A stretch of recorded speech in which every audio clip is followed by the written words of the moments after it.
Hola, bienvenidos a temas de derecho, algo de la asignatura de responsabilidad civil, hoy con el tema de responsabilidad moral.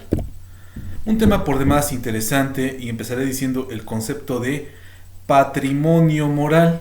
De acuerdo a la legislación, en específico la ley de responsabilidad civil para protección del derecho a la vida privada, el honor y la propia imagen, que en su artículo séptimo dice que se entiende por patrimonio moral al conjunto de bienes no pecuniarios, obligaciones y derechos de una persona que constituyen una universalidad de derecho.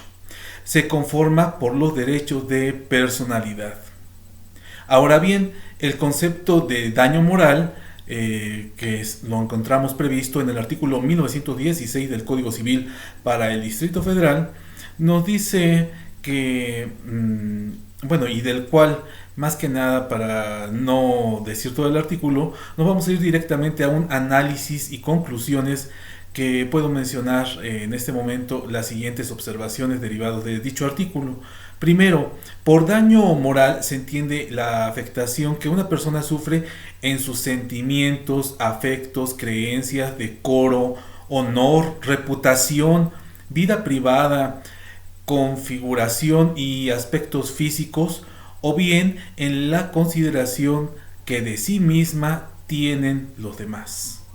Es aparentemente muy subjetivo, pero vamos a entrar a otro detalle más, que en ese mismo numeral se prevén tres hipótesis para el caso de reclamación por indemnización de daño moral, que cuando se produzca este daño moral debe ser por hecho u omisión ilícitos con independencia, eso es muy importante, de que se haya causado daño material o no, o también que sea por responsabilidad contractual o extracontractual. Eso es independiente.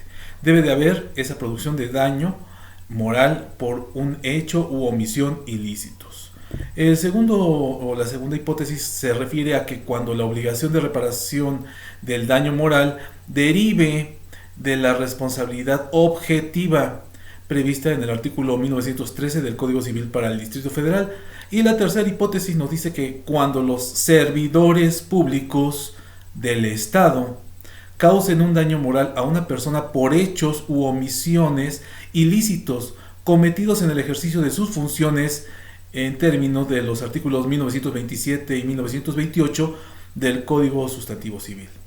Bueno, en la primera hipótesis es necesario que la parte actora acredite tres elementos sustanciales: la existencia de un hecho o conducta ilícitos provocados por una o varias personas, que ese hecho o conducta ilícitos haya producido una afectación a determinada persona en sus sentimientos, afectos, creencias, decoro o no, reputación, vida privada, configuración física o en la consideración que de sí misma tengan los demás. Y el tercer opuesto sería que se dé una relación de causalidad.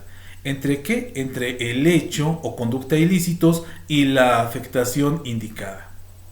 En la segunda hipótesis, el artículo no hace mención en cuanto al hecho u omisiones ilícitas, lo que únicamente se deberá reclamar la indemnización del daño moral simultáneamente a la reclamación de la responsabilidad civil objetiva, por lo que basta acreditar esta última para que la víctima tenga derecho a la indemnización del daño moral.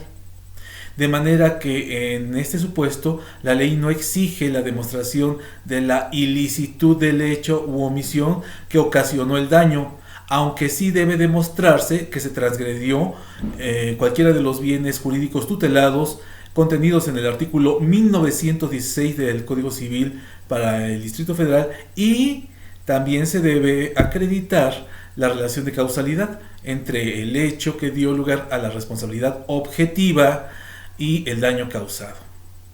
Finalmente, la tercera hipótesis se precisa que esta se rige también de acuerdo al contenido de los artículos 1927 y 1928 del código mencionado, en los que sí se hace mención a los daños ocasionados con motivo de actos ilícitos, por lo que para este supuesto en específico se deben acreditar 4 elementos, los cuales son la existencia de un hecho u omisión ilícito. Un segundo supuesto sería que ese hecho realizado o la omisión se impute a un servidor público en el ejercicio de sus funciones.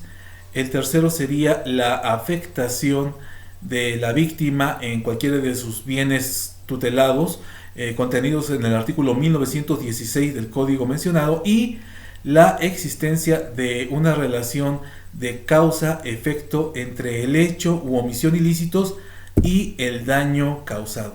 Bueno, pues hasta aquí este tema de la responsabilidad moral, breve, y espero que les haya sido de utilidad, y nos veremos en una próxima. Gracias.